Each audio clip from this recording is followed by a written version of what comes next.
నమస్కారం Bahujan times news కి స్వాగతం. హెడ్లైన్ చూద్దాం.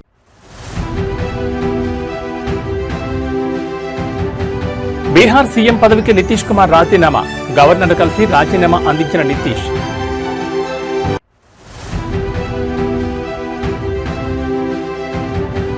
సౌదీ అరేబియాలో భారత యాత్రికుల బస్సుకు ప్రమాదం. డీజిల్ ట్యాంకర్ను ఢీకొనడంతో 42 మంది సజీవ దహనం.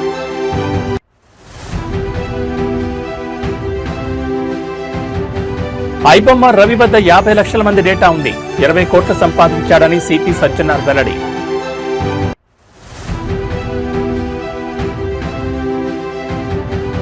అల్లూరులో మరో ఆశ్రమ పాఠశాలలో ఫుడ్ పాయిజన్ బారిన పడిన 22 మంది బాలికలు. ఇక డీటెయిల్స్ చూస్తే బీహార్ ముఖ్యమంత్రిగా నితీష్ కుమార్ కొనసాగుతారని బీహార్ బీజేపీ అధ్యక్షుడు దిలీప్ జైస్వాల్ ప్రకటించారు. 10వసారి ముఖ్యమంత్రిగా ప్రమాణ స్వీకారం చేయనున్న నితీష్ కుమార్ కు ఆయన శుభాకాంక్షలు తెలిపారు. ఈ నెల 20వ తేదీన పాట్నా గాంధీ మైదానంలో నితీష్ కుమార్ ప్రమాణ స్వీకారం చేయనున్నట్లు ప్రకటించారు. అనంతరం నితీష్ కుమార్ సీఎం పదవికి రాజీనామా చేసి గవర్నర్ ఆరిఫ్ మహ్మద్ ఖాన్ కు రాజీనామా పత్రాన్ని కేబినెట్ రద్దు తీర్మానాన్ని అందించారు. నితీష్ కుమార్ రాజీనామాను గవర్నర్ ఆమోదించారు. తదుపరి ప్రభుత్వం ఏర్పాటయ్యేంత వరకు నితీష్ కుమార్ ఆపద్ధర్మ ముఖ్యమంత్రిగా కొనసాగుతారని గవర్నర్ తెలిపారు. రేపు ఉదయం 10 గంటలకు బీజేపీ శాసనసభ పక్ష సమావేశం జరగనుంది. ఈ సమావేశంలో ఎమ్మెల్యేలు పార్టీ శాసనసభ పక్ష నేతను ఎన్నుకోనున్నారు. అనంతరం ఎమ్మెల్యేలంతా ఏకగ్రీవంగా కూటమి తరపున సీఎంగా నితీష్ ని ఎన్నుకోనున్నారు. కాగా ఇటీవల బీహార్లో జరిగిన అసెంబ్లీ ఎన్నికల్లో ఎన్డీఏ కూటమి 202 స్థానాలు గెలిచింది. ఈ ఎన్నికల్లో మహాగఠబంధన్ కూటమి ఘోర పరాజయాన్ని చవిచూసిన విషయం తెలిసిందే. బీజేపీకి గెలుపు అసాధ్యమనుకున్న అలీనగర్లో 25 ఏళ్ల మైథిలి ఠాకూర్ గెలవడం అందరినీ ఆశ్చర్యానికి గురిచేసింది. కాగా నితీష్తో పాటు మంత్రులుగా ఎవరెవరు ప్రమాణ స్వీకారం చేస్తారన్న విషయంపై ఇంకా స్పష్టత రావాల్సి ఉంది.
సౌదీ అరేబియాలో జరిగిన ఘోర రోడ్డు ప్రమాదంలో 42 మంది భారత యాత్రికులు ప్రాణాలు కోల్పోయారు. యాత్రికులతో ప్రయాణిస్తున్న బస్సును డీజిల్ ట్యాంకర్ ఢీకొట్టడంతో మంటలు చెలరేగి వారంతా సజీవ దహనమయ్యారు.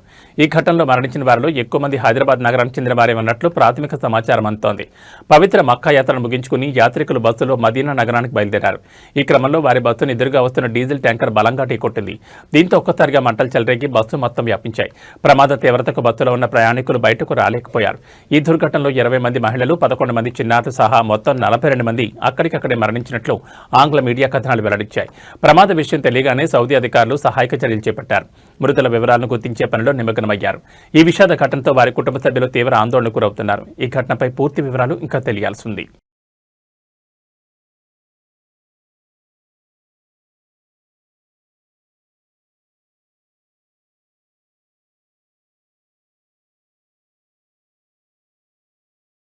తెలుగు సినీ పరిశ్రమకు వేల కోట్ల నష్టం కలిగిస్తున్న ఐబొమ్మ పైరసీ వెబ్సైట్ కేసులో ప్రధాన సూత్రధారి ఇమ్మడి రవిని అరెస్ట్ చేసినట్లు హైదరాబాద్ నగర పోలీస్ కమిషనర్ సిపి సజ్జనార్ వెల్లడించారు.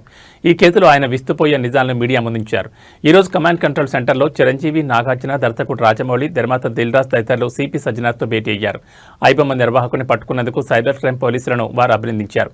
ఈ భేటీ అనంతరం సిపి సజ్జనార్ మీడియాతో మాట్లాడుతూ పైరసీ దేశవ్యాప్తంగా సినీ పరిశ్రమ దెబ్బతీస్తోందని ఆవేదన వ్యక్తం చేశారు. ప్రధాన సూత్రధారి ఇమ్మడి రవిని ఎట్టకేలకు అరెస్ట్ చేశాం.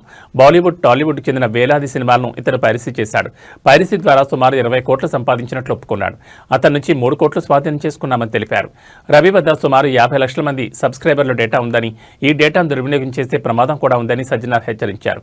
పైరసీ వెబ్సైట్ల ముసుగులో బెట్టింగ్ యాప్లను కూడా ప్రమోట్ చేశారని, దీనివల్ల ఎంతో మంది యువకులు ప్రాణాలు తీసుకుని తల్లిదండ్రులకు కడుపుకోత మిగిల్చారని అన్నారు. ఒక వెబ్సైట్ను బ్లాక్ చేస్తే మరో దాన్ని సృష్టిస్తూ రవి మొత్తం 65 మిర్రర్ వెబ్సైట్లను నడిపినట్లు గుర్తించారు. ఇమ్మడి రవికి ముందు నుంచే నేర చరిత్ర ఉందని, మహారాష్ట్రలో ప్రహ్లాద్ పేరుతో నకిలీ డ్రైవింగ్ లైసెన్స్, పాన్ కార్డు సృష్టించాడని సజ్జనార్ తెలిపారు. కరేబియన్ దీవుల్లో పౌరసత్వం కూడా తీసుకున్నాడని, అమెరికా, నెదర్లాండ్స్లో సర్వర్లు ఏర్పాటు చేసి ఈ పైరసీ సామ్రాజ్యాన్ని నడిపాడని వివరించారు. ఈ కేసులో గతంలోనే దుద్దెల శివరాజ్, ప్రశాంత్ అనే ఇద్దరిని అరెస్ట్ చేశామని, రవిపై ఐటీ, కాపీరైట్ చట్టాల కింద మొత్తం 5 కేసులు నమోదు చేసినట్లు వెల్లడించారు. ఈ ఒక వెబ్సైట్ ఒకటి బ్లాక్ చేస్తే ఆయన మళ్ళీ ఇంకోటి మిర్రర్ చేస్తూ దాదాపు 65 మిర్రర్ వెబ్సైట్స్ ని ఆయన రన్ చేసేవాడు.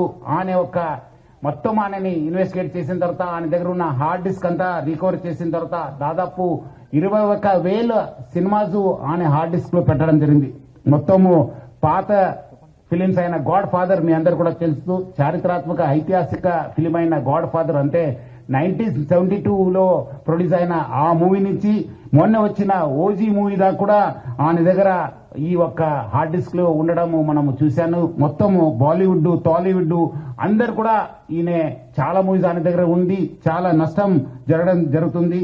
అదేవిధంగా ఆయన ఇప్పటిదాకా 20 crores సంపాదన చేశారని చెప్పి ఆయన వెల్లడించారు. మనం దాంట్లో 3 కోట్ల రూపాయలు మనము సీజ్ చేయడం జరిగింది. అది ఇంకా మనం ఆయన ఫైనాన్షియల్ డీటెయిల్స్, ఆయన మనీ లాండరింగ్ ప్లస్ ఏం చేశారు, ఎక్కడెక్కడ చేశారు, ఈ ర్యాకెట్ లో మొత్తం ఏముందని తెలుసుకోవడానికి ఆయన పోలీస్ కస్టడీ కూడా మనం అడగడం జరిగింది. అది వచ్చిన తర్వాత కూడా ఇంకా మనము ఆయన దగ్గర ఉన్న విషయపైన మనం రాపట్టుకోవడానికి మా వంతు కృషి చేయడం జరుగుతుంది. మొత్తం ఈ కేసెస్ పైన కూడా, ఎందుకంటే ఇది ఇంటర్నేషనల్ లింక్స్ ఉంది, ఇంటర్నేషనల్ నుంచి అక్కడ వేరే దగ్గర నుంచి కూడా ఆయన ఆపరేట్ చేయడం జరుగుతుంది. సో ఆయన దగ్గర నుంచి కూడా మనము ఇన్ఫర్మేషన్ రాపట్టుకోవాలి. అందుకు మనము సిబిఐ మళ్ళీ ఎన్ఫోర్స్మెంట్ డైరెక్టర్ అధికారులను కూడా మనము అప్రమత్తం చేయడం జరుగుతుంది. అక్కడ కూడా మనం సేకరించిన ఇన్ఫర్మేషన్ పెట్టుకొని అంతా ఇప్పుడు ఆయన అక్కడ మహారాష్ట్రలో డ్రైవింగ్ లైసెన్స్ తీసుకున్నారు. ప్రహ్లాద్ కుమార్ వెల్లెల్లా అని చెప్పి ఆ పేరుతోనే ఆయన టేకన్ డ్రైవింగ్ లైసెన్స్, అదేవిధంగా పాన్ కార్డు కూడా అదే పేరుతోని తీసుకోవడం జరిగింది. ప్రహ్లాద్ కుమార్ వెల్లెల్లా, సన్ ఆఫ్ నరసింహ వెల్లెల్లా అని చెప్పి కూడా ఆయన ఈ లైసెన్సెస్, పాన్ కార్డ్స్ కూడా తీసుకోవడం జరిగింది. ఇక్కడ కూడా మన దగ్గర కూడా సేమ్ మన ఆంధ్రప్రదేశ్ ట్రాన్స్పోర్ట్ డిపార్ట్మెంట్ కూడా లైసెన్స్ తీసుకోవడం జరిగింది. సో ఇట్లానే ఫస్ట్ నుంచే ఆ క్రిమినల్ మెంట్ ఆఫ్ మైండ్ ఉండడంతోనే ఈ అంతా లోతుగా టెక్నాలజీ యూజ్ చేసుకుంటూ ఈ పైరసీ లో ఇన్వాల్వ్ కావడం జరిగింది. ఎప్పుడు పోలీస్ ఆనే వెంబడబడినారు, ఎప్పుడు ఫిలిం ఇండస్ట్రీ అప్రమత్త అయింది. ఆయన ఉన్న మన ఇండియన్ సిటిజన్షిప్ కూడా మనము ఆయన గివప్ చేసి ఆయన ఇప్పుడు ఈ Saint Kitts and navies country citizenship కూడా తీసుకున్నారు. Saint Kitts and navies country Caribbean islands లో ఉన్న ఈ కంట్రీని ఆయన తీసుకున్నారు.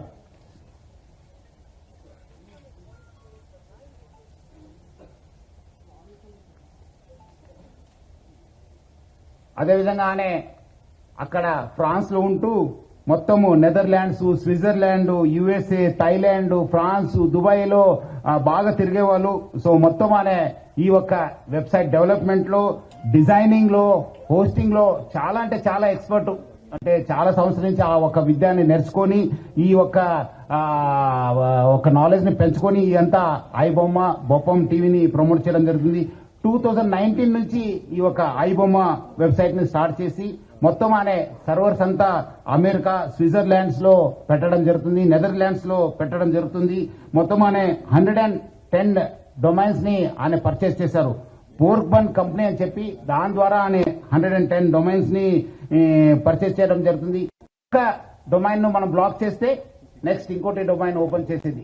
సో ప్రతిదాని కూడా ఒక లింక్ పెట్టుకుని ప్రతిదాని కూడా ఒక స్కీమ్ పెట్టుకొని అని ఒక పైరసీ ర్యాకెట్ ని చేయడం జరుగుతుంది. అదేవిధంగా మనము ఓటీటీ ఫిలిమ్స్ లో ఉన్నది కూడా ఆయన యూస్ టు మంచి క్వాలిటీ చేసేసి ఆయన అప్లోడ్ చేసేవాడు ఆయన ఒక వెబ్సైట్ లో. దానివల్ల కూడా బాగా కొత్త టెక్నాలజీ యూజ్ చేసుకుని స్క్రీన్ రికార్డింగ్ చేసి దాన్ని కూడా ఎడిట్ చేసి ఈ ఒక మూవీస్ అన్ని కూడా అప్లోడ్ చేసేవాడు. అదేవిధంగా కొత్త మూవీస్ కూడా సీక్రెట్ కెమెరాస్ పెట్టి టెక్నాలజీ యూజ్ చేసి కొంచెం హై ఎండ్ టెక్నాలజీ యూజ్ చేసి కూడా ఆయన రిలీజ్ చేసేవాళ్ళు. ఇదంతా కూడా ఆయన ఒక జూబ్లీహిల్స్ ఎన్నికల్లో బీఆర్ఎస్ ఓటమి తర్వాత కవిత చేసిన వ్యాఖ్యలపై ఆ పార్టీ నేతలు ఒక్కొక్కరుగా స్పందిస్తున్నారు. కవిత టార్గెట్ గా విమర్శలు, ఆరోపణలు చేస్తున్నారు. తాజాగా బీఆర్ఎస్ ఎమ్మెల్యే కేపీ వివేకానంద సంచలన వ్యాఖ్యలు చేశారు. కవితకు గత 10 ఏళ్లలో ఎంపీగా, ఎమ్మెల్సీగా పదవులు అనుభవించినప్పుడు కనిపించని సమస్యలు ఇప్పుడే కనిపిస్తున్నాయని ప్రశ్నించారు. ఆమె ఎవరిని సంతోషపెట్టడానికి, ఎవరికి ప్రయోజనం కలిగించడానికి, ఏ పార్టీకి లాభం చేకూర్చడానికి ఇలాంటి వ్యాఖ్యలు చేస్తున్నారని అడిగారు. జూబ్లీహిల్స్ ఫలితాల తర్వాత వ్యంగ్యంగా కామెంట్లు చేయడం, కృష్ణార్జున్లు అంటూ సెటైర్లు వేయడం ఎవరిని సంతోషపెట్టడానికని ప్రశ్నించారు.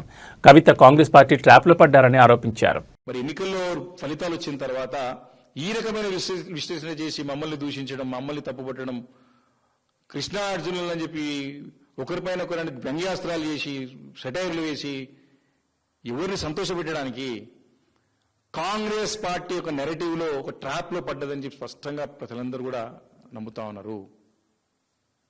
ఆశ్చర్యం అంటే ఆశ్చర్యం కలుగుతా ఉన్నది, ఆశ్చర్యాన్ని కలిగిస్తా ఉన్నాయి. అసలు 10 సంవత్సరాల కాలం పాటు వారు ఎంపీగా, ఎమ్మెల్సీగా మరి పదవిలో ఉన్నప్పుడు కనబడే తప్పులు ఈరోజు ఎందుకు కనిపిస్తున్నాయి అని ఒక ప్రశ్న తెలంగాణ సమాజం అందరి మనసులో ఉత్పన్నమవుతామన్న సంగతి నేను సందర్భం గుర్తు చేస్తా ఉన్నాను. వారు ఎవరికి సంతోషపెట్టడానికి, ఎవరికి ప్రయోజనం కలిగించడానికి, ఏ పార్టీకి లాభం చేకూర్చడానికి ఈ వ్యాఖ్యలు చేస్తుందో ఒక్కసారి కవితక్క గారు ఆత్మవిమర్శ చేసుకోవాల్సిన అవసరం ఉందని చెప్పేసి ఈరోజు బీఆర్ఎస్ పార్టీ అభిప్రాయపడుతూ ఉన్నది. ఆంధ్రప్రదేశ్ రాష్ట్రంలోని రైతులకు శుభవార్త. అన్నదాత సుఖీభవ మరియు పీఎం కిసాన్ పథకాల 2వ విడత నిధుల విడుదలకు సిద్ధమైంది ప్రభుత్వం.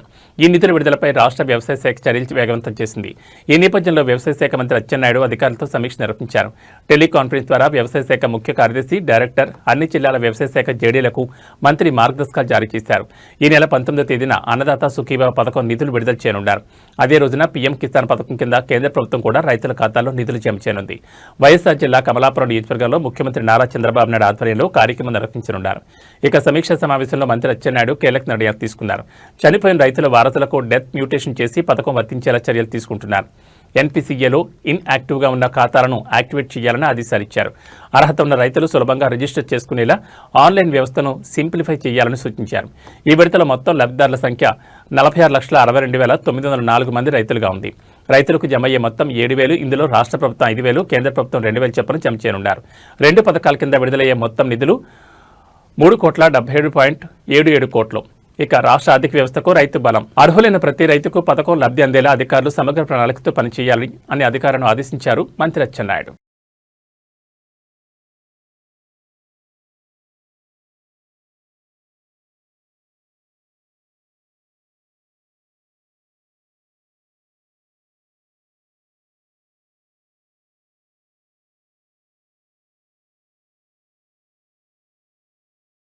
మద్యం కేసులో నిందితులైన చెవిరెడ్డి భాస్కర్ రెడ్డి, వెంకటేష్ నాయుడు బెయిల్ పిటిషన్ను విజయవాడ ఏసీబీ కోర్టు ఇవాళ విచారించింది. తదుపరి విచారణను రేపటికి వాయిదా వేసింది. ఈ కేసులో చెవిరెడ్డి భాస్కర్ రెడ్డి A38 కాగా వెంకటేష్ A34గా ఉన్నారు. గత ఎన్నికల సమయంలో మద్యం ముడుపుల సొమ్మును ఓటర్లకు పంచారనే ఆరోపణతో వీరిపై కేసు నమోదైంది. ప్రస్తుతం నిందితులు విజయవాడ జిల్లా జైల్లో జ్యుడిషియల్ రిమాండ్ ఖైదీలుగా ఉన్నారు. గతంలో కూడా పలుమార్లు బెయిల్ కోసం నిందితులు ప్రయత్నించినప్పటికీ కోర్టు వాటిని తిరస్కరించింది. దీంతో మరోసారి నిందితులు బెయిల్ కోసం పిటిషన్ దాఖలు చేశారు.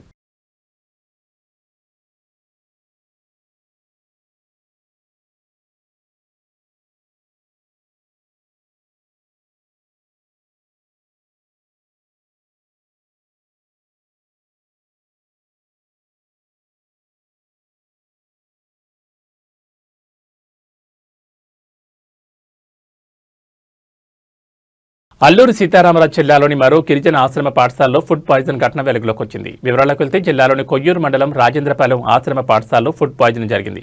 దీనివల్ల అక్కడ ఉంటున్న 22 మంది బాలికలు బాధితులుగా మారారు. వాంతులు విరేచనాలతో బాధపడ్డారు. వారిని పాఠశాల సిబ్బంది చికిత్స నిమిత్తం ఆసుపత్రికి తరలించారు. ఆసుపత్రిలో వైద్యులు వారికి చికిత్సను అందిస్తున్నారు. ప్రస్తుతం విద్యార్థుల ఆరోగ్యం నిలకడగానే ఉందని అధికారులు తెలిపారు. ఘటనపై విచారణకు ఆదేశించారు. అయితే నవంబర్ 13న అల్లూరు సీతారామరాజు జిల్లాలోని చీకేవీధి మండలం జర్రెల గిరిజన ఆశ్రమ పాఠశాలలో ఫుడ్ పాయిజన్ ఘటన జరిగింది. రాత్రి భోజనం తర్వాత విద్యార్థులు వాంతులు కడుపు నొప్పితో విలవెల్లాడారు. 29 మంది విద్యార్థులకు సీరియస్ కావడంతో తక్షణమే వారిని స్థానిక ఆసుపత్రికి తరలించి చికిత్స అందించారు.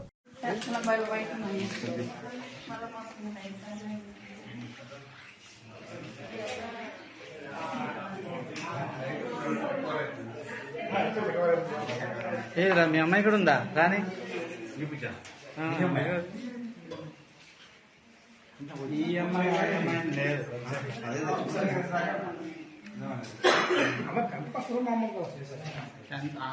అందరూ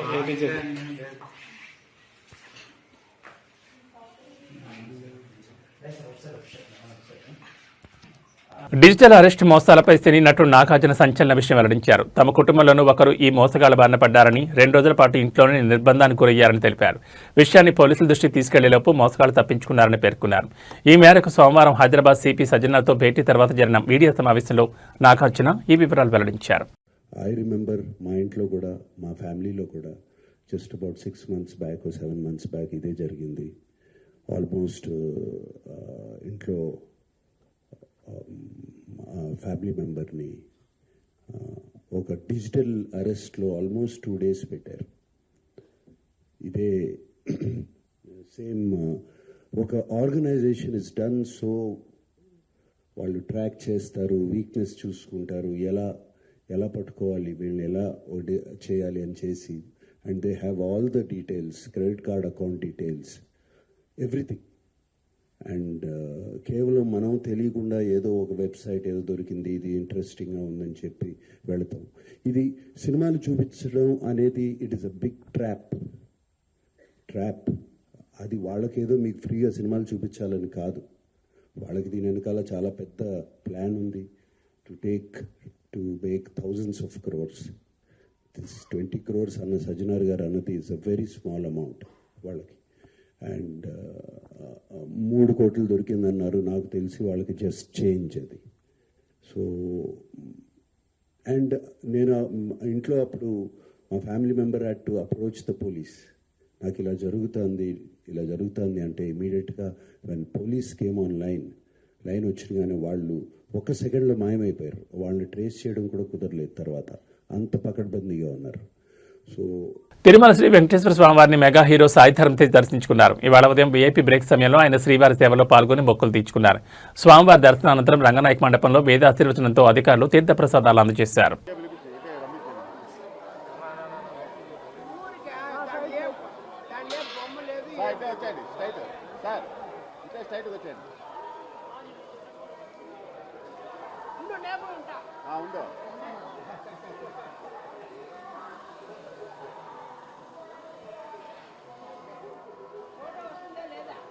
ఫోటో వస్తుంది, మీకు లేట్గా వస్తుంది. ఆమా ఆశీర్వాదం పొందు. ఓకే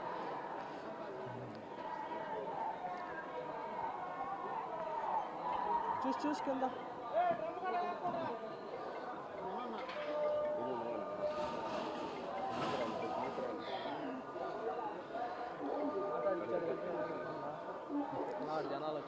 సార్ వీడియో పెట్టేద్దాం వయసు జనాలు వచ్చేస్తారా అవన్నీ అడగకూడదు.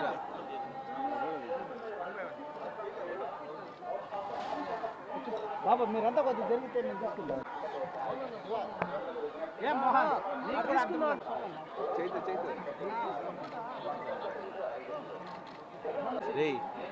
సార్ వచ్చేయండి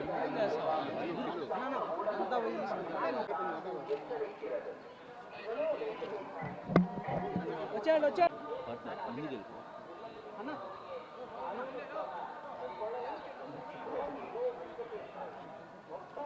చేతు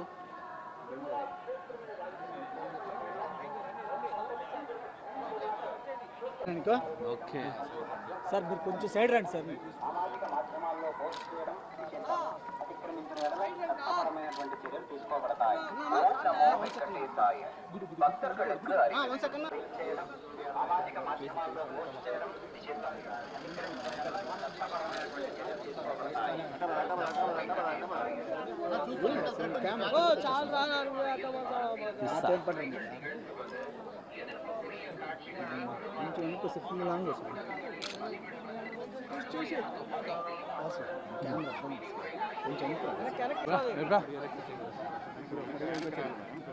ఓకే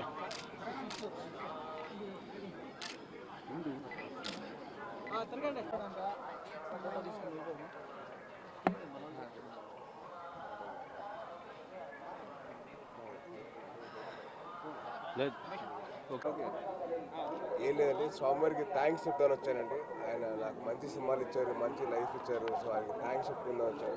ఆయనకి కృతజ్ఞత చెప్పుకొని మళ్ళీ మాకు మంచి జీవితం రావాలి అండ్ అలాగే కొత్త సంవత్సరం వస్తుంది. సో ఆయనకి బ్లెస్సింగ్స్ తీసుకుందాం వచ్చానండి. Thank you. నెక్స్ట్ ఇయర్ సంబర్లో ఏటిగట్టు సినిమా వస్తుందండి. దాంతో నెక్స్ట్ ఇయర్ ఉంటుంది కదండి. అదే నెక్స్ట్ ఇయర్ ఉంటుందండి. నెక్స్ట్ ఇయర్ కలియుగ ప్రత్యక్ష దైవం తిరుమల శ్రీ వెంకటేశ్వర స్వామివారిని ప్రేమంటే మూవీ టీం దర్శించుకున్నారు. వీఐపీ విరామ సమయంలో స్వామివారి సేవలో పాల్గొని మొక్కులు చెల్లించుకున్నారు. దర్శనానంతరం వీరికి రంగనాయకుల మండపంలో వేద పండితులు వేదాశీర్వచనం అందించగా ఆలయ అధికారులు తీర్థప్రసాదాలు అందించారు. ఇద్దరు పక్క పక్కన వచ్చాయండి. మేడం మీరు పక్క పక్కన వచ్చాయండి.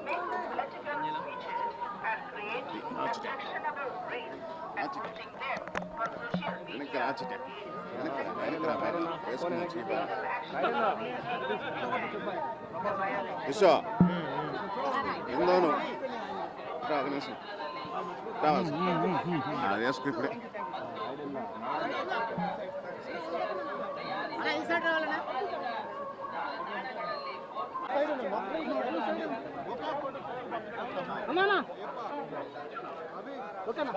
తీసుకొచ్చాను sir. Straight straight straight sir sir అన్న ఒకసారి రా అన్న, చూడాలని ఒక్కసారి రా అన్న. మేడం సార్తో రండి.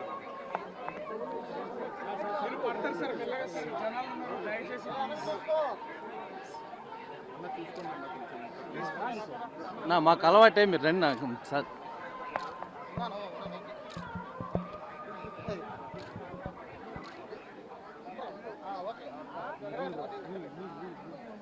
మేడం ముందుకు రండి. మేడం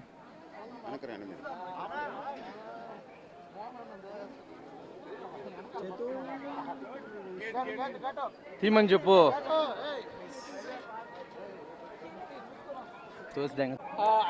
ప్రేమంటే సినిమా ప్రమోషన్స్ కానీ నిన్న తిరుపతి వచ్చాము. సో తిరుపతి వస్తే ఖచ్చితంగా తిరుమల రావాలని అందరికీ ఉంటుంది. సో తిరుమల ఇవాళ మార్నింగ్ ఇప్పుడే దర్శనం బాగా జరిగింది. ఆలయ కమిటీ అందరికీ, తర్వాత మాకు హెల్ప్ చేసిన అందరికీ కూడా చాలా చాలా థ్యాంక్స్. చాలా బాగా జరిగింది. థ్యాంక్ యూ సో మచ్ అందరికీ. నెక్స్ట్ ఒకటే ప్రేమంటే 21వ తారీఖు రిలీజ్ కాబోతుంది. అన్ని తెలుగు రాష్ట్రాల్లో అలాగే ఓవర్సీస్ మొత్తం ప్రపంచవ్యాప్తంగా రిలీజ్ కాబోతుంది. సో స్వామి బ్లెస్సింగ్స్ ఎంత అవసరమో మీ బ్లెస్సింగ్స్ కూడా మాకు అంతే అవసరం. So thank you so much మాకు సపోర్ట్ చేస్తున్నందుకు ఇప్పుడు దాకా. ఇక మీదలో కూడా మమ్మల్ని సపోర్ట్ చేస్తారని ఆశిస్తున్నాను. 21st నవంబర్ మా